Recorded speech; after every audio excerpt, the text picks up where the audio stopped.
Okay, so I'm working through wiring this up.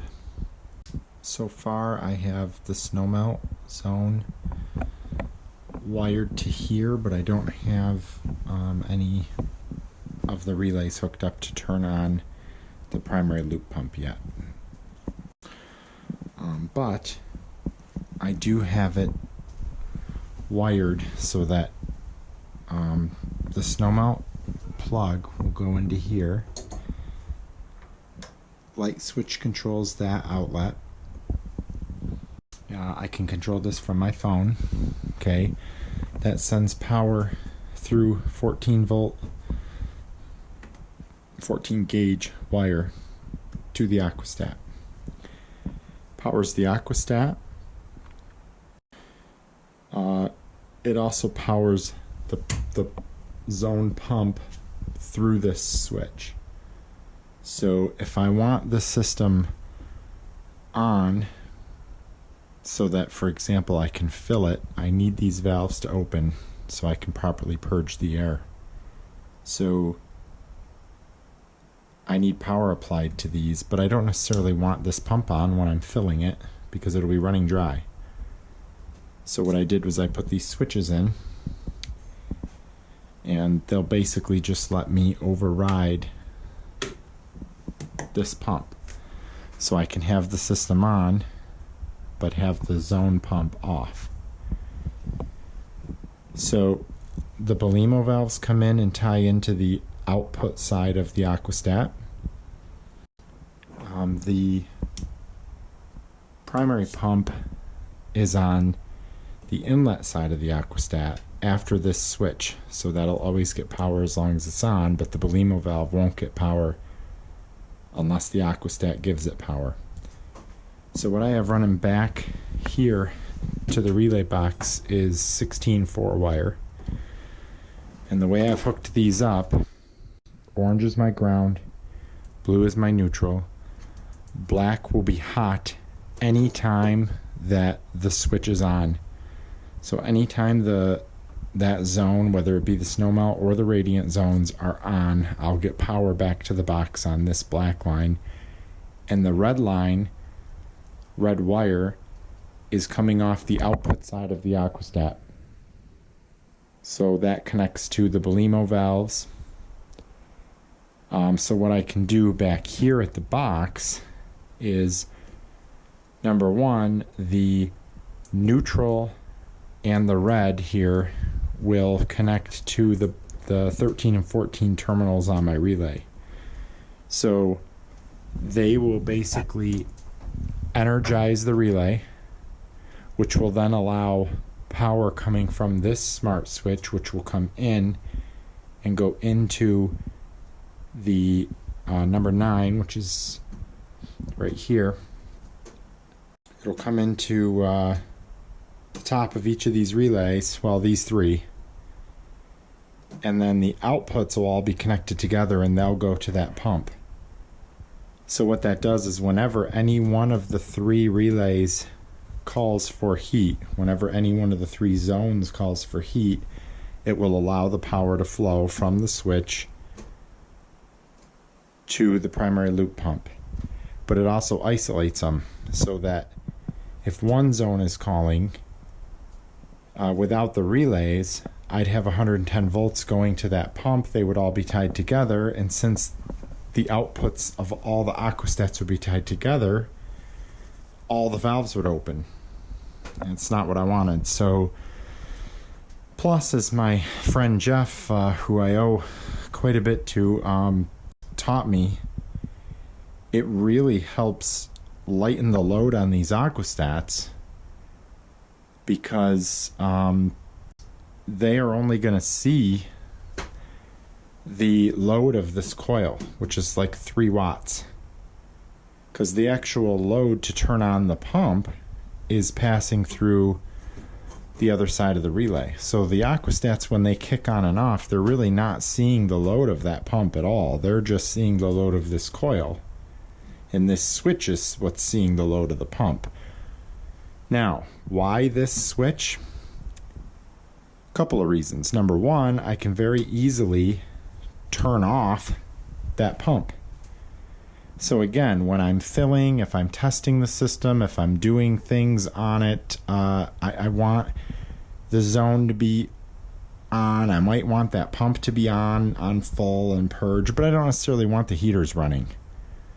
So a nice way to be able to shut them off is just shut the switch off, and the power going to all three relays that goes to the pump will be off. So there'll be no pump or no power to that pump. Another reason is that these outlets can sense power consumption.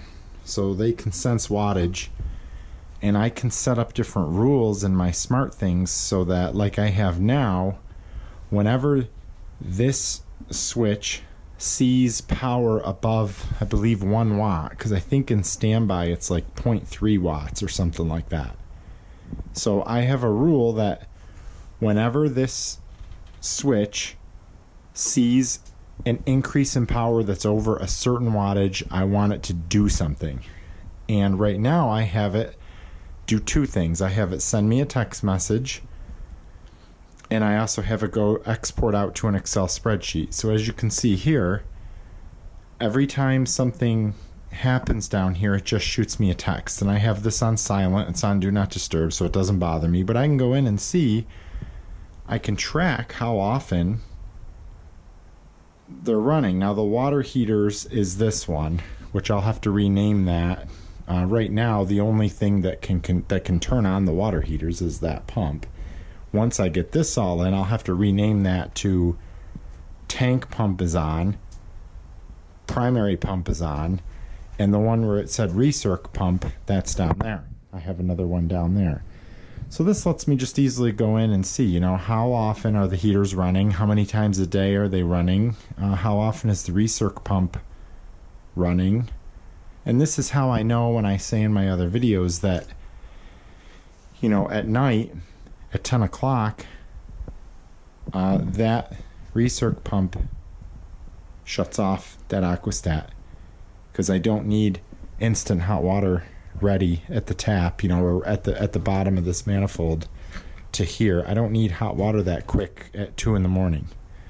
So overnight I have that shut off. Well, what I found is without that recirc pump every 20-30 minutes circulating and losing heat and pulling it from the tank, that tank will sit there for like over 6 hours before it loses the 6-degree differential that I have that set for.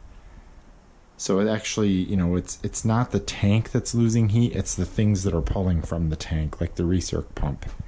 And once I get that other relay set up over at the furnace, you know, if the furnace humidifier calls, that's going to pull hot water from the tank too. And that's okay, that's what I designed it to do. But that's how I know that, is because I have these smart outlets that export out to my phone into a spreadsheet, and I can go in and run the data. So what I'm probably going to do eventually here is also do the same concept with this. So instead of just having, right now, power comes out of the switch, it goes to the aquastat, and the aquastat turns on and off that pump. But I have the relay to lighten the load on the aquastat. I might just run it through a relay. So I might just have power come into the relay and out, and whenever this aquastat turns on and off, it'll just close, it'll, you know, close the relay, flip the switch, and turn on the power to the pump. And it just lightens the, you know, I don't think those pumps pull a lot, but it might just give this a little bit more life because it's not seeing that amperage draw through it. It'll only see 3 watts. So anyway, I've got 2 of them completely hooked up. I'm working on the 3rd now. And another thing behind the insulation here is the sensors, which are these strap-on style probes. This is for the return, and those are for these delta T pumps, so that they can sense the delta T between the income, you know, the supply and the return. So both of those are here, and then you can kind of see back there what I do. That one's just temporary because I do have to put the aquastat one next to it. Now the Snowmelt zone, that one doesn't have these probes because that's not a Delta T pump. That's just a regular Aquastat probe. So what I'll do is on one side I'll have the probe for the pump, and on the other side I'll have the probe for the Aquastat. So before I button that up, I thought I'd show you exactly what's going on there. So that's where I'm putting my sensors on the return line. So these two zones will have two return probes, strap-on probes on them, one for the Aquastat and one for the pump. They also have one on the supply for the pump, and this zone just has the Aquastat one, which is all done. And then I'm covering them with insulation, and I'm tightening it up and just going from there.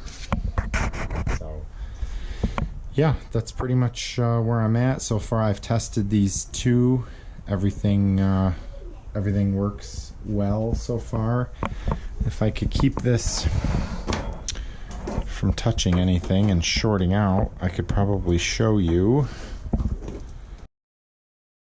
Hard to do with one hand here.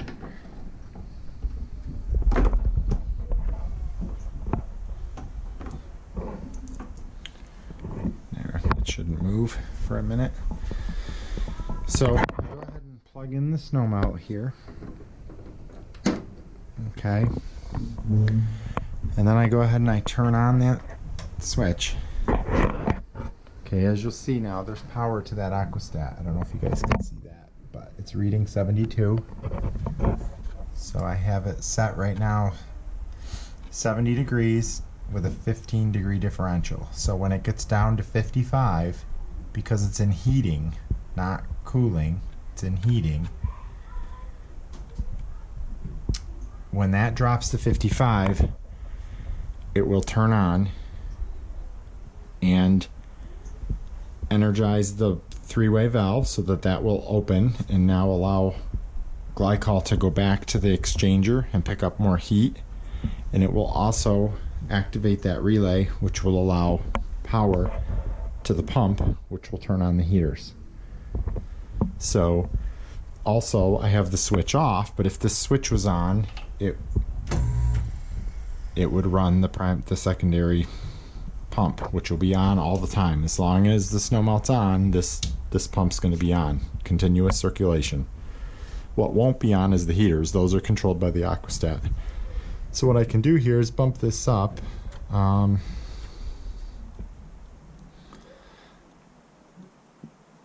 can bump this up to, let's say it's at 72 right now, so let's just put it up to 100.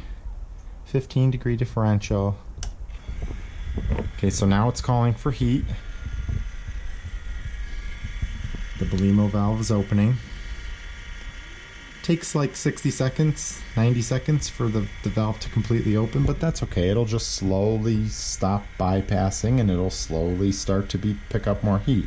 In the meantime, the heaters will be coming online. They go through their pre-ignition stuff. It takes them a minute to get evened out. So, you know, in the meantime, more and more cooler water will be coming from that zone and going through the heat exchanger. So hopefully, timing-wise, it's all good. So you can tell that's almost open. Probably about 15 more seconds.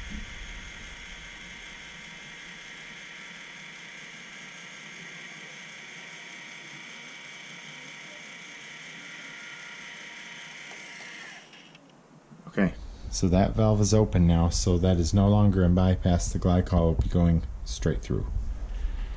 Okay, and it will stay there as long as power is applied to it, and power will be applied to it as long as the temperature is below the differential, which right now it's set at 100 degrees with a 15 degree differential. So as long as this is below 85, it's going to come on, which is 72, so it's on. Primary loop pump would be on, heaters would be running, this pump would be running. Okay, now let's say that the return temperature from the driveway has now come up to whatever I set it at. I'm probably going to start at 70 degrees because that's what I've been told is a good number So we'll go ahead and pretend that the return glycol coming back from the driveway is now 70. These are spring loaded.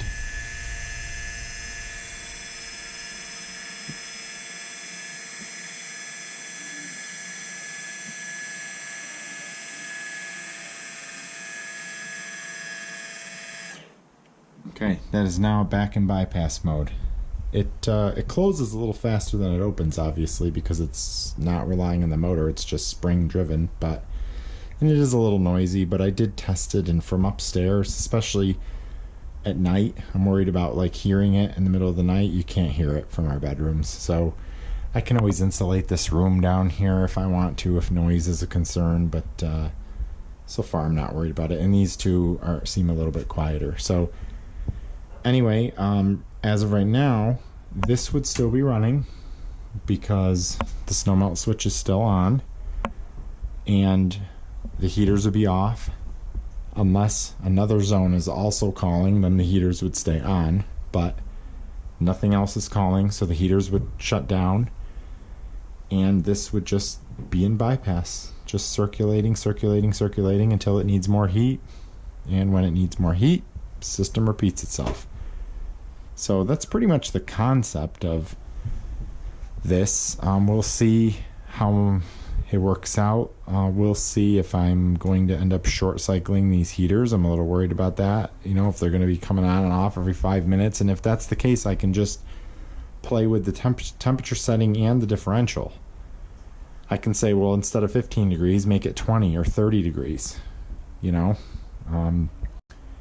widen that out and they won't run as often. So there's a lot of adjustability here. I can also play with the temperature on the heaters if I want to, although I like 140 for the domestic. 140 on here keeps that tank at 131 fairly easily in about 3.5 minutes. I don't really want to lower this because now I'm getting below 130 on the tank, and then you're running the risk of Legionnaire and all that. So we'll see. But yeah, so far this is what I'm doing. I'm going to try to finish this up tonight, get this last aquastat in and wired, get these two probes on, get insulation over them, and then we'll see if tonight if I'll have time to do that. But tomorrow I want to fill it. It's been holding air pressure just fine. I fixed all the leaks with everything, with the bubbles and everything, so I'm ready to fill it, and I'm anxious, especially now once I get it wired. I'm anxious to see what it'll do. So yeah, that's pretty much it for this one. I just thought I'd give you a view of this and those probes and how I'm fastening them before I put insulation over everything and button it all up. But so far it's going. It's just slow, you know, a lot of tedious wiring work back behind here to get the connections, and I'm soldering all my connections before I put a wire nut on them inside these boxes. So, you know, it's just a pain because you're dealing with stuff down in here. But I'll go ahead and turn.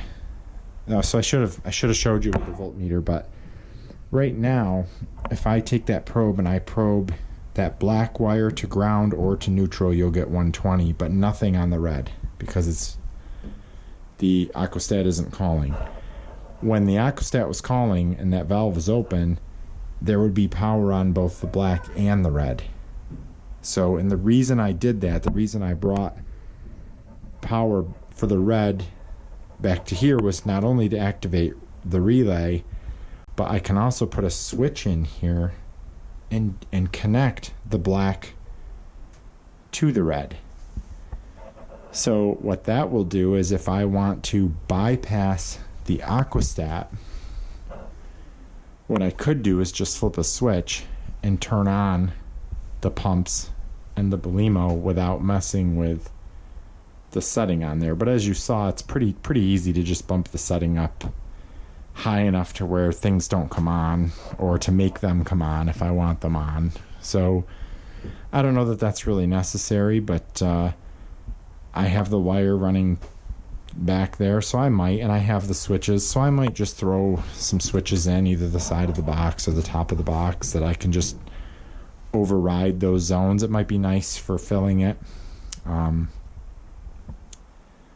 could have the valves open, the pumps off, and the primary pump off, just so that as I'm purging, you know, it can make it through and get all that air out. So yeah, I'll keep plugging away here and hopefully wrap this up and we can get some videos of this thing melting in the driveway, because there's definitely some snow on it. So thanks.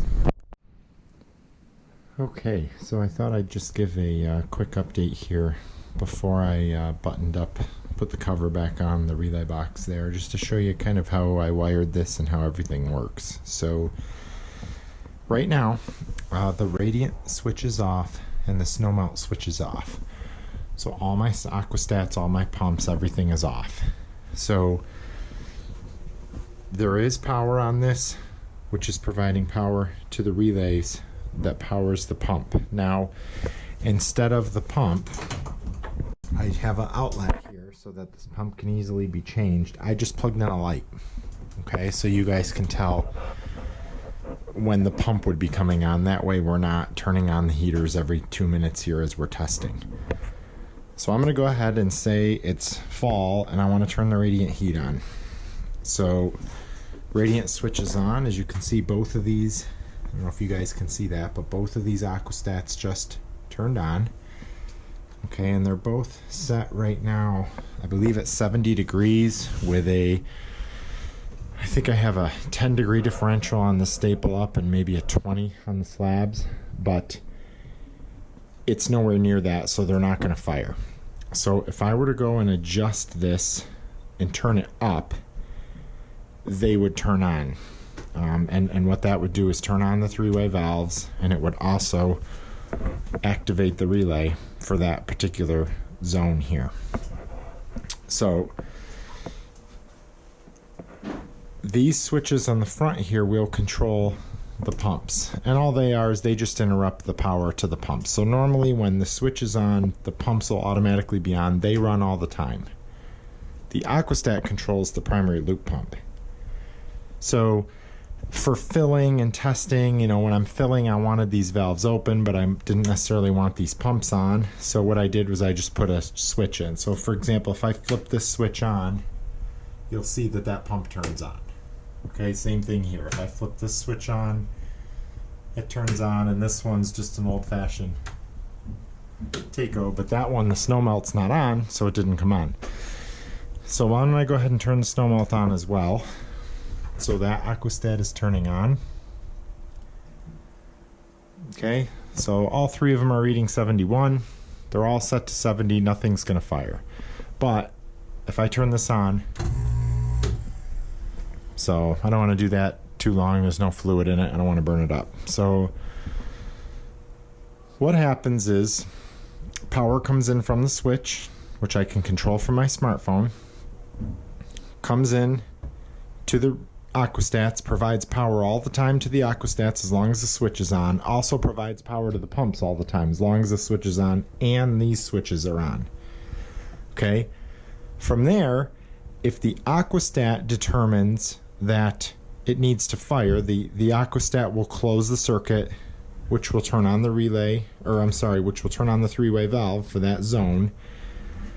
That comes back on the red wire, and the blue is neutral, so that will close this relay, which will then allow the power from the pump to go through and down to turn on that pump. Okay, so I also put these switches in. Now what these do is they take the black wire that's coming back from each zone, which has 120 volts on it anytime this switch is on, and I can bypass the aquastat. So I can set the set point up and turn it on, or I can flip the switch here. Okay, so now that simulates the aquastat closing, and as you can see, this three-way valve is opening. Okay, so what that's doing is it's going out of bypass mode and into straight through, and as you can tell, the light came on because right now that pump would be on firing the heaters because that zone needs heat. Okay, same thing if another zone. Now they're both opening up. Okay, same thing with the Snowmelt.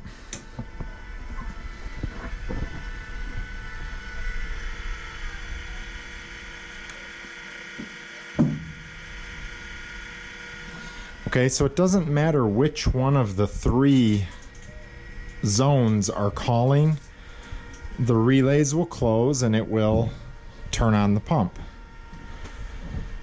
Okay, now it doesn't matter which one of them is off, as long as any one of them is calling, the primary loop pump will be on, firing the heaters.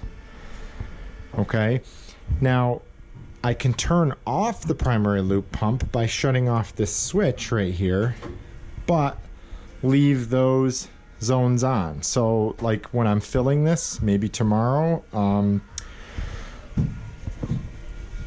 that big one, the Snowmelt zone, is still opening.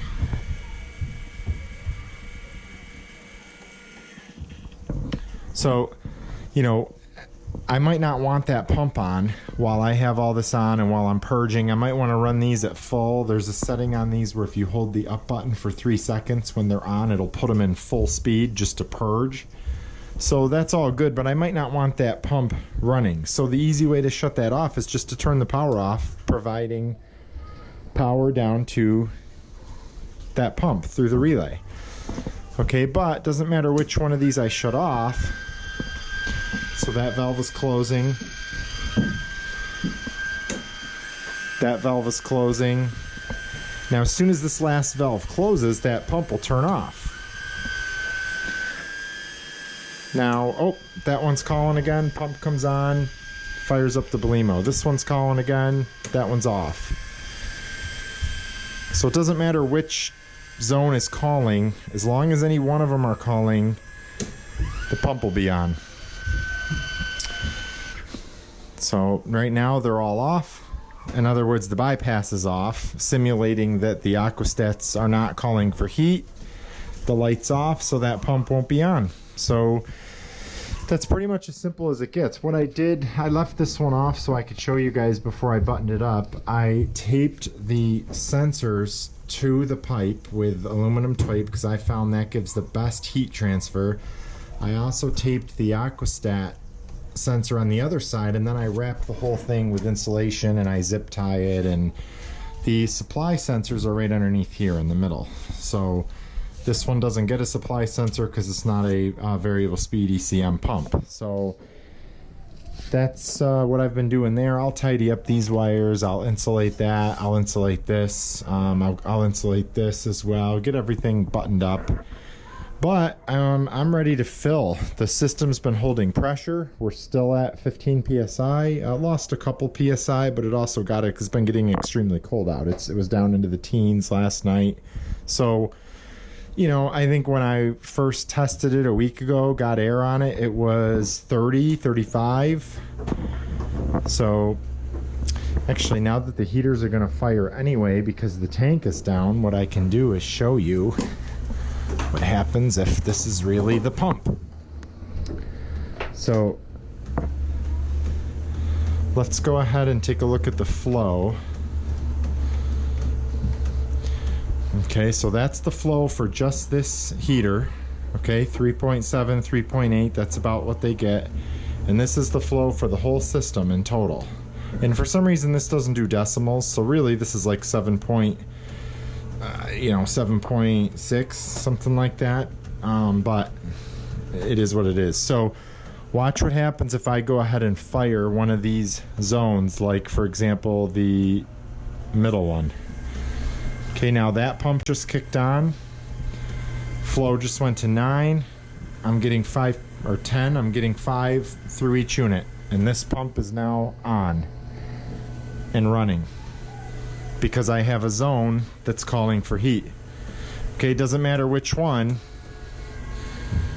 They're all calling. Now, if all the zones are satisfied, flow drops back down 3.8 and 7 gallons a minute, which is all that this single Takeo 13 that's circulating the tank, that's all that can push through. So, you know, it does up the BTUs a little bit, and I'm sure it will even more once the colder return temperatures start coming back, like from that snow melt. I can show you that. So for example, info 0 is for the whole system, 2 is the total BTUs.